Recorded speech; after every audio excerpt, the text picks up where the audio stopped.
Digital Citizenship and Media Literacy, Take 1.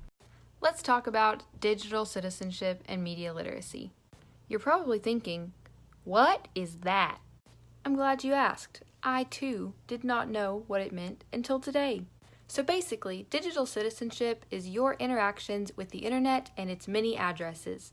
So that means scrolling, liking, tweeting, commenting, posting, searching, watching, whatever you do on the internet is part of your digital citizenship. Here's where it gets crazy. All of those things are also part of your digital footprint, which means that all of your interaction with the internet pretty much never go away, and there are a lot of people out there who can see them for years to come.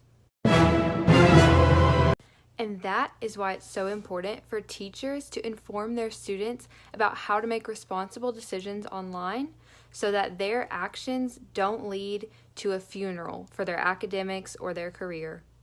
I almost forgot. We have to talk about media literacy. Let's go! Long story short, media literacy basically means that since ads are always trying to score a purchase from you or win you over on their point of view, you need to be able to critically analyze where media comes from, why it's created, and what you should do. Now that I've shared my knowledge with you, let me tell you why it matters to me. Here's the deal. I've got a lot going for me. I got a good husband, good friends, I'm a leader at my church, and I know a lot of good people. I don't want to mess that up. So, what I know about digital citizenship and media literacy are going to help me be careful about what I am putting on my footprint, and I need to get educated about what's in my digital dossier. Did I mention that before? Side note, your digital dossier is the digital record of pretty much everything about you, starting from before you were even born with your first sonogram. Back to the vid.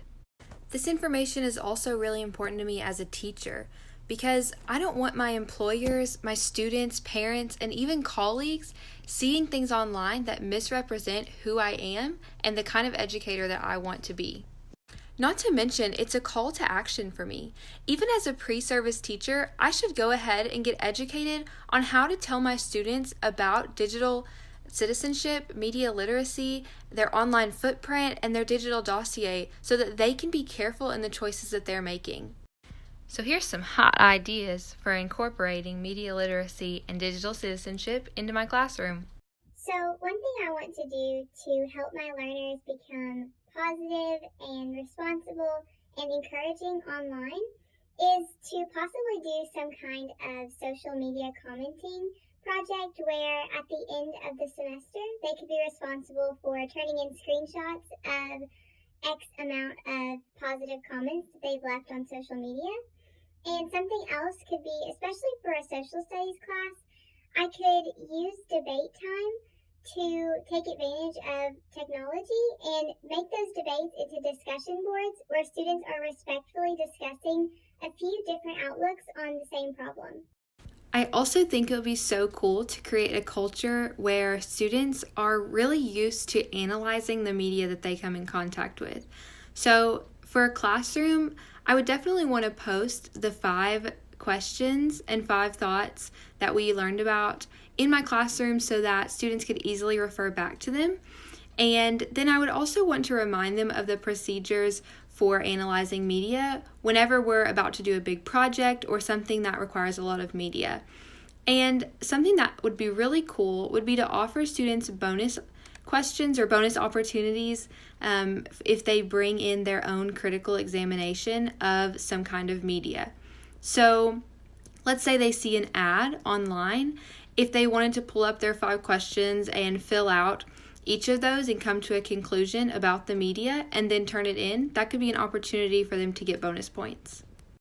It would also be really important to teach my students about legal and ethical behavior and not using things that aren't labeled for reuse. And a really cool way of doing that is with the tool on Google where you can filter images and searches so that the material you find is labeled for reuse. And I think that modeling that for my students would be really important. So if they see me search for an image and copy and paste it into a presentation without checking to see if it's labeled for reuse, why should they do it any differently? This would definitely be prevalent in a social studies class because if we're having to do a lot of research about a historical topic or find maps for geography, it would be really important to teach my students that not everything on the internet is fair game to use. Just because it's posted doesn't mean that the author ever intended for it to be reused for free. So when doing research papers, we should always check to make sure that the sources we find are public and that they're credible. That includes the end of the address, and then any images found on that source need to be labeled for reuse or at least labeled for reuse with some altering. I think something cool, even in a math class, would be to have your students do an online search for themselves and get an idea of what's out there about them. Especially for middle level students, this is a great time to start getting them to be aware of how easy it is to access their information and what they're putting out there about themselves. Middle school is the perfect time because if they realize it now, they can stop putting out any unnecessary information or risky posts, and they can protect their identity. Because sadly, your identity in person and your identity online are not usually split up into bits. You are what you post online to employers, colleagues, parents, students, and more. Lastly, I want to be sure that I am modeling all of these principles for my students. So that could be something as simple as when I turn the smartboard on, I make sure that there aren't any student grades or work displayed from my computer. It just shows them that protecting information is important to me, and that includes their information. I also want to be open in talking to them about how I don't accept random friend requests on Facebook, and I keep my accounts, photos, and information private so that there's as little access as possible.